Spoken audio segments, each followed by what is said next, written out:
thing or I wouldn't have given it up. Cancer or no cancer.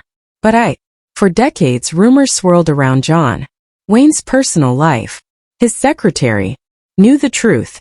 She saw the affairs, the lies and the cover-ups firsthand, but she stayed quiet until 1983. That's when she released her tell-all memoir.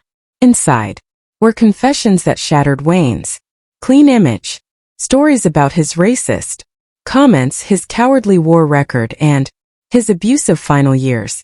America's cowboy hero was nothing like the man on screen. The truth was far more disturbing than anyone imagined. John Wayne's story began far from Hollywood. He was born Marion Robert Morrison on May 26, 1907 in Winterette, Iowa, weighing an astonishing 13 pounds at birth. His father, Clyde Morrison, was a pharmacist who had once played college football. But life for young Marion wasn't easy. His name sounded too feminine and children teased him, constantly calling him a girl. The bullying led to regular schoolyard fights, leaving him determined to build a tougher image for himself. When his younger brother Robert died, Marion even changed his middle name to Michael as if trying to rewrite who he was. The boy who hated his name would later become the very face of rugged masculinity on screen. A big part of his new identity came from a dog. When the family moved to Glendale, California in 1916, Marion grew inseparable from his massive Airedale Terrier. They walked everywhere together, including past the local fire station. The firefighters nicknamed the dog Big Duke and the boy Little Duke, and the name stuck. In fact, the nickname became so natural that people soon forgot his real name. By the time he earned his first movie credit in 1929, he was billed simply as Duke Morrison. A boy's bond with his dog had given him the identity that would follow him into history. Life in California was not as promising as the Morrisons had hoped. The family's attempt to run a ranch in the Mojave Desert collapsed, completely draining their savings and leaving them nearly broke. Marion helped however he could, delivering medicine for his father and selling newspapers on street corners. The hardship left a deep mark, teaching him the value of hard work and the fear of financial insecurity. Those lessons would push him to fight for a career in Hollywood with a relentless drive. At first his dream was not acting but football. By 1925, he had earned a scholarship at the University of Southern California, playing as a 6 feet 4 inches lineman.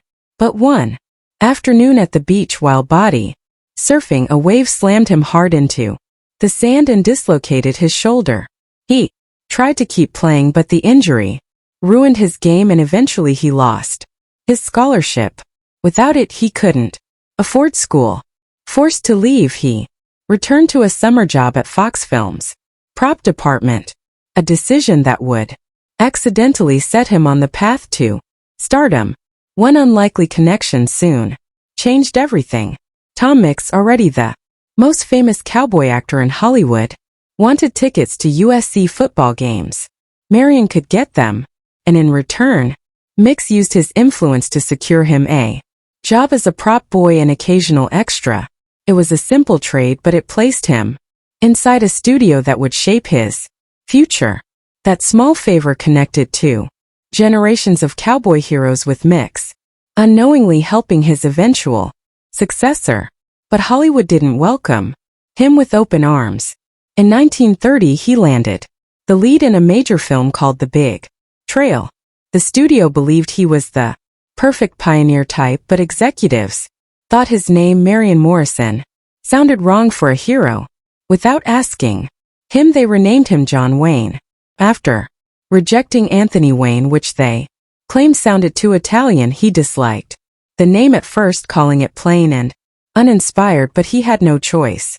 That decision, made in a studio office without his input, created the name that would become legendary.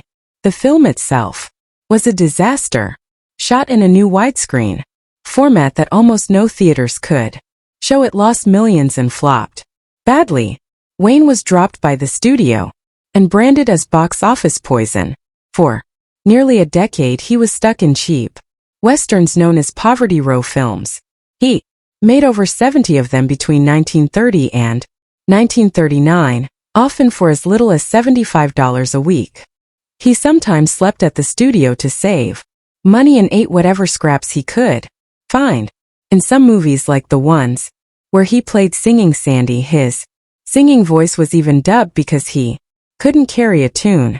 The experience left him humiliated watching other actors like Gary Cooper rise to fame, while he remained stuck in forgettable roles.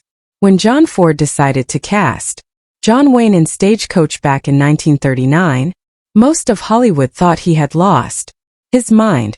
Executives wanted Gary Cooper, not a little-known actor who had been stuck making cheap westerns on Poverty Row for almost a decade.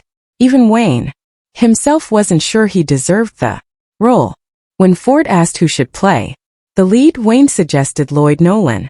Ford looked at him and said, "Hell, Duke, can't you play it?" It was a risk that seemed like career suicide for Ford, but it turned out to be one of the smartest gambles in film history. Stagecoach changed everything for Wayne. Until then, he had been earning barely enough to get by, stuck in forgettable films that no one remembered. But Ford knew how to use him. He filmed Wayne in ways that made him look larger than life, letting audiences connect with his quiet confidence and natural charm. Overnight, Wayne went from a struggling actor to Hollywood royalty. Ford had promised him the film would make him a star, and he was right. Wayne went on to dominate the box office for the next 25 years, holding a spot as one of the top stars longer than almost anyone else in movie history. The war years only made his image bigger while other men fought overseas. Wayne stayed home, classified for F because of old injuries and family obligations.